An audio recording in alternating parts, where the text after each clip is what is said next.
한국형 기동헬기 수리온이 총체적 결함 투성인 것으로 확인됐습니다. 방산 비리는 단순한 비리를 넘어 이적 행위에 해당한다고 생각합니다. 문재인 대통령은 방산 비리 척결은 더 이상 미룰 수 없는 적폐청산이라며 고강도 수사 필요성을 예고했습니다. 수리온 한국형 기동 헬기입니다. 이걸 개발하는 데 든 돈이 1조 3천여억 원이고요. 개발하는 데 든 시간도 6년입니다. 이렇게 천문학적인 돈과 시간을 들여서 만든 수리온이 치명적인 기술 결함을 가지고 있다는 사실을 감사원이 3차 감사 결과 밝혀냈습니다. 빗물이 새고요. 앞 유리가 깨지고요. 프로펠러가 몸통에 부딪힌답니다. 심지어는 비행 중에 엔진이 멈추기도 했습니다. 이거 진짜 제대로 개발한 거 맞습니까? 그런데 감사를 하다 보니까 더 기가 막힌 것들도 많이 발견이 됐습니다. 해외 성능 시험을 나중에 하겠다 약속을 받고 적합 판정을 미리 내줬는데 이게 나중에 성능 기준에 29개가 미달된다는 걸 발견한 겁니다. 그래서 납품을 중단했어요. 근데 어찌된 일인지 2달 만에 납품이 재개가 된 겁니다. 이건 헬기입니다, 여러분. 만약 떨어지면 그 안에 타고 있던 사람은 목숨을 바로 잃을 수 있는 이런 헬기입니다. 과연 이게 지금 정상적인 상황일까요? 군사 전문가 정의당 김종대 의원 연결을 해보겠습니다. 김 의원님 안녕하세요. 네, 안녕하세요. 참 1조 3천여 원을 써서 우리가 개발을 했는데 무슨 유리창 깨지고 빗물 새고 좀 어처구니가 없어요. 네. 이 한국형 수리온 헬기는 안팎의 관심뿐만이 아니라 예.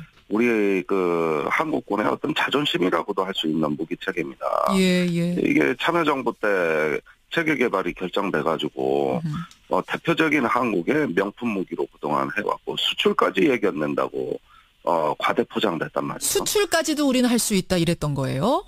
그렇습니다. 예. 그다음에 이 헬기를 기본 플랫폼으로 해가지고 앞으로 기동 헬기, 공격 헬기, 해상 작전 헬기로 파생이 돼서 거의 한국군의 전투기를 제외한 회전익 그 헬기의 어떤 주력으로 다용도로 다목적으로 쓴다 그래가지고 기대가 컸었죠. 예. 그런데 개발 과정에서 저는 근본적으로 설계 결함이 있었다고 봐요. 아주 디자인 자체가 문제가 있었던 것을 계속 은폐하고 야전에 배치를 먼저 함으로써 결국은 부실한 무기 개발로 이후에 더 많은 비용을 떠안게 되는 이런 어떤 그 한국의 무기 개발에 고질적 문제가 드러난 사건이라고 저는 보고 있습니다. 설계부터 아예 잘못된 거다. 지금 이런 말씀해 주셨어요. 근데 그 문제점이 있었죠. 1차, 2차 감사 2번이나 감사받았었는데 그때는 주로 이제 계약상 문제점 이런 게 발견됐다가 이번 3차 감사에서는 기술적인 결함이 이제 드러난 건데 왜 1, 2차 때는 이런 기술적인 결함까지는 체크를 못한 겁니까? 그때는 뭐 여러 가지 물론 사정도 있었습니다. 이제 야전에 배치될 때 원래 결함을 완전히 제거하지 못합니다. 예. 많은 결함 중에서 운용 중에 그 개선이 가능한 결함들이 있거든요. 그런 것도 있겠죠, 물론. 이럴 경우에는 우리나라가 시험 평가에 많은 기간과 비용을 투입하지 못하는 나라이기 때문에 대부분 운용 중에 개선하는 것으로 하고 사업은 강행이 되는 사례는 매우 흔한데요. 그런데 이 수리온 헬기에 관해서 특히 문제가 된 거는 이제 2016년 상황입니다. 2016년? 세 차례 비행기가 추락을 하고 또 비상 착륙을 하고 이때는 한번 총체적으로 근원적인 문제점이 없는지 짚어봤어야 되는데 2016년 12월에 추락을 하는 대형 사고로 겪고도 불과 2달 만인 올해 2월이죠. 납품이 재개되는 이 과정이 감사원 시각으로 봤을 땐 비정상적이다. 이건 뭔가 카이에 대한 특혜가 아니냐. 이런 시각으로 감사가 다시 진행이 됩니다. 그렇게 된 거군요. 1, 2차 때는 그러니까 사실은 뭐 운용하다가 결함이 조금씩 발견될 수도 있는 거니까 또 미세한 부분들 체크 미리 못했던 부분들이 있을 수 있는 거니까 그때는 일단 기술적인 부분은 좀 이렇게 제껴두고 갔던 건데 세 번이나 추락을 하고 나니까 이거는 뭐 미세한 운용상에서 드러날 수밖에 없는 그런 정도 결함 수준을 넘어선다라는 판단을 하고 다시 감사를 들어간 거군요. 예, 그렇습니다. 그런데 그 감사원 감사조차도 오늘 이번에 발표된 게 상당히 뭐 문제가 중대한 건 사실입니다만은 저는 감사 자체도 좀 문제가 있다고 봐요. 감사원의 감사도 감사받아야 돼요? 무슨 말씀이세요? 이게 방사청만 감사를 했어요. 그렇더라고요. 예. 그러니까 방사청을 감사하면서 드러난 문제는 개발업체, 즉 카이에 대한 감사로 바로 이어졌어야 되죠. 그러니까 이 개발을 한 곳은 카이, 한국 항공우주산업이라는 곳이고 이거를 그렇습니다. 이제 사가지고 군에다가 주는 데가 방사청인 건데 예. 카이는 왜 감사를 안 했느냐? 카이는 왜 감사를 안 했느냐. 그러니까 제대로 감사를 하려면은 이게 대통령 탄핵 기간에서 약간 어정쩡한 감사가 이루어졌다고 보는 것이 아하. 그 방사청 감사에 이어서 개발업체를 즉각 감사했어야 됩니다. 그렇군요. 그런데 왜 카이를 성역으로 봤냐는 것이죠. 그래서 카이는 왜 성역으로 봤다고 생각하세요? 거기도 뭔가 의도적으로 좀 봐줬다고 생각하세요? 성역으로? 저는 정치적 이유가 있다고 봐요. 이 카이의 어떤 그 내부의 그 자금 비리, 뭐 횡령이라든가 배임죄 예. 이런 것들은 이미 3년 전에 그 가능성이 포착이 됐는데도 지금까지 수사가 안 돼왔고 그 당시에는 감사원이 고속 고발까지 했습니다. 카이를. 예. 그런데도 이후에 박근혜 정부 기간 내내 감싸줬단 말이죠. 그러다 보니까 이 수리용 감사에서도 방사청만 감사해서 될 일이 아닙니다. 예. 당연히 개발업체로 이어졌어야 되는데 정작 이 감사는 방사청 하나만을 감사한 것으로 이렇게 봤을 때는 예. 좀 뭔가 이거 감사 자체가 불완전하다. 그리고 그 배경에는 청와대에서 민정수석실에서 이걸 직접 컨트롤을 했다. 저는 우병우 수석이 그 핵심이라고 봅니다. 그리고 잠깐만요. 민정수석실 우병우 수석 이름이 여기서 또 나오는 겁니까? 아니, 저는 사실은 예. 이야기를 조금만 앞으로 돌려볼게요. 이번 감사 보면서 이번 감사도 불완전했다고 하시는데 지금 불완전한 감사지만 저는 이거 보고도 놀란 게 아니 중대한 결함이 발견이 됐다 좀 이상하다 해가지고 납품을 중단시켰어요 방사청이. 그랬다가 2달 만에 뭔가 달라진 상황도 없는데 납품이 다시 재개됐다는 걸 이번 감사 결과를 보면서 이거는 방사청장 정도 선에서 결정할 수 있는 건가? 그 윗선 누가 없는 걸까라는 생각은 했었거든요. 네. 근데 지금 김종대 의원은 과감하게 그 지점을 민정수석실 우병우 수석이라고 추정을 하시네요. 몇 가지 근거를 말씀드리죠. 예. 우선 수리용과 무관하게 카이의 그 방산 비리는 원래 작은 문제였습니다. 3년도 더 됐죠. 정확치는 않은데 당시에 박근혜 정부의 방산비리 합동수사단이 구성이 돼서 있었어요. 예. 카이에 대한 대대적 수사가 예정돼 있었습니다. 이제 수리온과 별개 얘기입니다, 여러분. 예. 예. 그런데 누구나 언론에서도 다 카이에 대한 수사가 진행되리라고 보는데 아무런 수사가 진행되지 않자 합수단이 그때 언론에 설명했던 것은 이 부분은 청와대에서 직접 컨트롤하기 때문에 윗선의 지시에 따라서 당분간 수사가 보류가 됐다. 이렇게 이야기를 하고 있고 이게 실제 언론 보도에 나갔다는 것이죠. 그럴 때 청와대의 방산비리 합수돈을 컨트롤할 수 있던 유일한 단위는 청와대 민정수석실밖에 없습니다. 당시에 이런 보도가 나왔음에도 청와대는 부인을 하지 않았고 또 민정수석실에서 그 수사를 중단시킨 배경에는 카이가 그 미국의 고등훈련기 수출을 입찰을 앞두고 있기 때문에 지금 수사를 하게 되면은 그 부패 기업으로 낙인 찍혀서 이 중요한 국가 사업이 그 파산을 겪을 수 있는 우리 지금 이런 이야기를 둘러댔어요. 수출 목전에 두고 있는데 그거 파토나면 어떻게 일단은 좀 수사 좀 중단합시다 이렇게 얘기가 나온 거예요. 그렇습니다. 그래서 중요한 국가 사업이 결정된 이후로 미룬다는 명분으로 이 수사는 중단이 됐던 것이죠. 그렇군요. 이런 정치적 고려를 감사원이나 검찰이 할 리는 없거든요. 그거는 청와대였죠. 그걸 결정한 사람은 민정수석실, 청와대 민정수석실. 그렇게 되면 자연스럽게 우병우 수석이었을 것이다. 근데 그때는 이제 수리온 결함 이런 것까지는 우리가 생각을 못 하고 있었어요. 이제 와서 들여다보니 그런데도 당시에 수리온의 문제점은 이미 드러나고 있었습니다. 그때도. 그러니까 이 수리온 자체가 지금 뭐 앞으로 얘기하겠지만 결빙 시스템이 문제다. 또 윈드실드라고 유리창이 문제고 깨지면 가능성이 높다 등등의 지금 문제점이 나온 거는 이미 이 사업이 초기부터 다 발견이 됐던 문제들이고 그렇군요. 그나마 이것이 올해 들어와 감사로 이어진 것도 사정당국의 관점에서 보면 매우 미흡한 조치일 뿐만 아니고 불완전한 감사거든요. 정리해보자면 그 당시 민정수석실이 이제 수출 앞두고 있는데 이런 뭐 감사 이런 거 잠깐 중단해라, 수사 중단해라 해서 중단했었는데 그게 이제 와서 보니, 결과적으로 보니 수리온에 대한 결함도 막 드러나는 시기에 그게 드러날까 봐 감췄던 건 아닌가, 중단시켰던 건 아닌가, 이런 생각도 하게 되는 거네요. 그렇습니다. 그렇게 되는 거죠.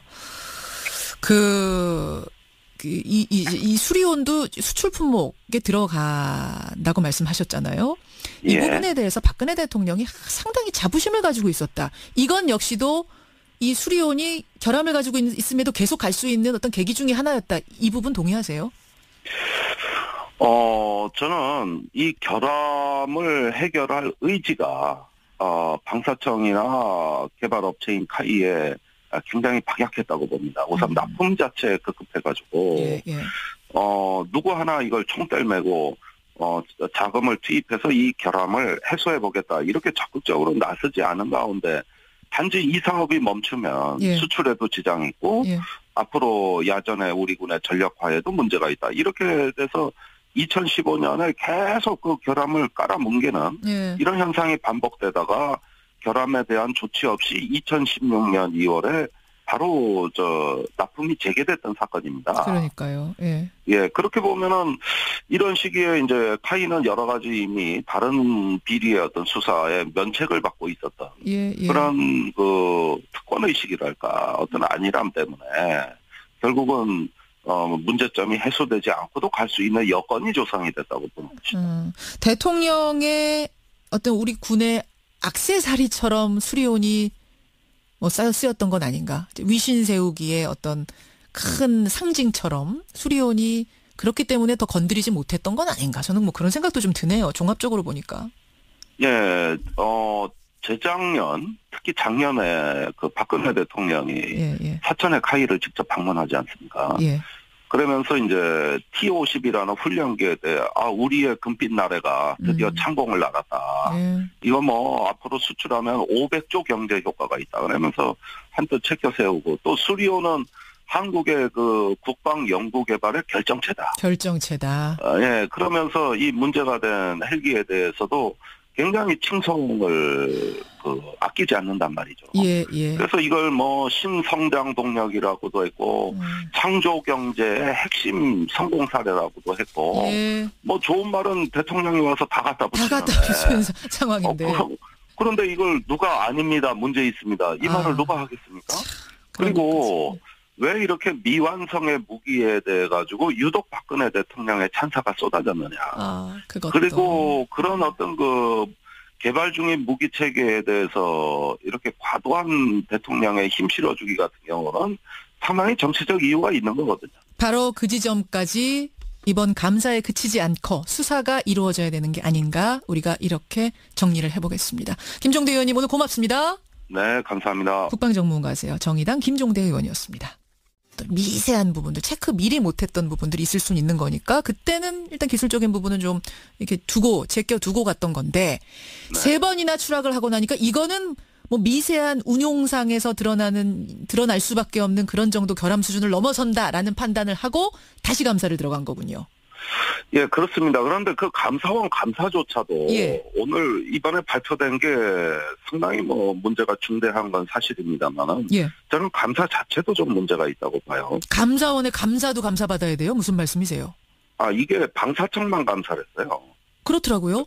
그러니까 방사청을 감사하면서 드러난 문제는 개발업체, 즉 카이에 대한 감사로 바로 이어졌어야 되죠. 그러니까 이 개발을 한 곳은 카이, 한국 항공우주산업이라는 곳이고 이거를 그렇습니다. 이제 사가지고 군에다가 주는 데가 방사청인 건데 카이는 왜 감사를 안 했느냐?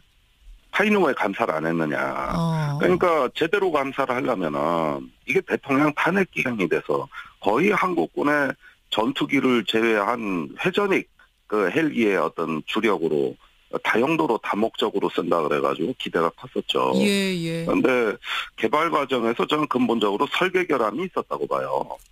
아직 디자인 자체가 문제가 있었던 것을 예. 계속 은폐하고 예. 야전에 배치를 먼저 함으로써 예. 결국은 부실한 무기 개발로 이후에 더 많은 비용을 떠안게 되는 이런 어떤 한국의 무기 개발에 고질적 문제가 드러난 사건이라고 저는 보고 있습니다. 설계부터 아예 잘못된 거다. 지금 이런 말씀해 주셨어요.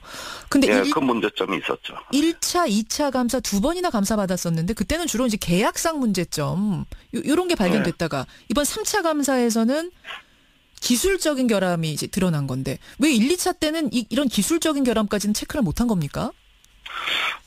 그때는 여러 가지 물론 사정도 있었습니다. 이제 야전에 배치될 때 원래 결함을 완전히 제거하지 못합니다. 예. 많은 결함 중에서 운용 중에 개선이 가능한 결함들이 있거든요. 그런 것도 있겠죠, 물론. 예, 이럴 경우에는 우리나라가 시험 평가에 많은 기간과 비용을 투입하지 못하는 나라이기 때문에 예. 대부분 운용 중에 개선하는 것으로 하고 사업은 강행이 되는 사례는 매우 흔한데요. 그런데 이 수리온 헬기에 관해서 특히 문제가 된 거는 이제 2016년 상황입니다. 2016년? 세 차례 비행기가 추락을 하고 예. 또 비상 착륙을 하고 예. 이때는 한번 총체적으로 근원적인 문제점이 없는지 짚어봤어야 되는데 2016년 12월에 추락을 하는 대형 사고로 겪고도 예. 불과 2달 만인 올해 2월이죠. 납품이 재개되는 그렇죠. 이 과정이 감사원 시각으로 봤을 땐 비정상적이다. 이건 뭔가 카이에 대한 특혜가 아니냐. 이런 시각으로 감사가 다시 진행이 됩니다. 그렇게 된 거군요. 1, 2차 때는 그러니까 사실은 운용하다가 결함이 조금씩 발견될 수도 있는 거니까. 한국형 기동헬기 수리운이 총체적 결함투성인 것으로 확인됐습니다. 방산 비리는 단순한 비리를 넘어 이적 행위에 해당한다고 생각합니다. 문재인 대통령은 방산 비리 척결은 더 이상 미룰 수 없는 적폐청산이라며 고강도 수사 필요성을 예고했습니다. 수리온 한국형 기동 헬기입니다. 이걸 개발하는 데 든 돈이 1조 3천여억 원이고요. 개발하는 데 든 시간도 6년입니다. 이렇게 천문학적인 돈과 시간을 들여서 만든 수리온이 치명적인 기술 결함을 가지고 있다는 사실을 감사원이 3차 감사 결과 밝혀냈습니다. 빗물이 새고요. 앞 유리가 깨지고요. 프로펠러가 몸통에 부딪힌답니다. 심지어는 비행 중에 엔진이 멈추기도 했습니다. 이거 진짜 제대로 개발한 거 맞습니까? 그런데 감사를 하다 보니까 더 기가 막힌 것들도 많이 발견이 됐습니다. 해외 성능 시험을 나중에 하겠다 약속을 받고 적합 판정을 미리 내줬는데 이게 나중에 성능 기준에 29개가 미달된다는 걸 발견한 겁니다. 그래서 납품을 중단했어요. 근데 어찌된 일인지 2달 만에 납품이 재개가 된 겁니다. 이건 헬기입니다, 여러분. 만약 떨어지면 그 안에 타고 있던 사람은 목숨을 바로 잃을 수 있는 이런 헬기입니다. 과연 이게 지금 정상적인 상황일까요? 군사 전문가 정의당 김종대 의원 연결을 해보겠습니다. 김 의원님 안녕하세요. 네, 안녕하세요. 참 1조 3천여 원을 써서 우리가 개발을 했는데 무슨 유리창 깨지고 빗물 새고 좀 어처구니가 없어요. 네. 이 한국형 수리온 헬기는 안팎의 관심뿐만이 아니라 예. 우리 한국군의 어떤 자존심이라고도 할 수 있는 무기체계입니다. 예. 이게 참여정부 때 체계 개발이 결정돼가지고 대표적인 한국의 명품 무기로 그동안 해왔고 수출까지 얘기했는다고 과대 포장됐단 말이죠. 수출까지도 우리는 할 수 있다 이랬던 거예요? 그렇습니다. 예. 그다음에 이 헬기를 기본 플랫폼으로 해가지고 앞으로 기동 헬기, 공격 헬기, 해상 작전 헬기로 파생.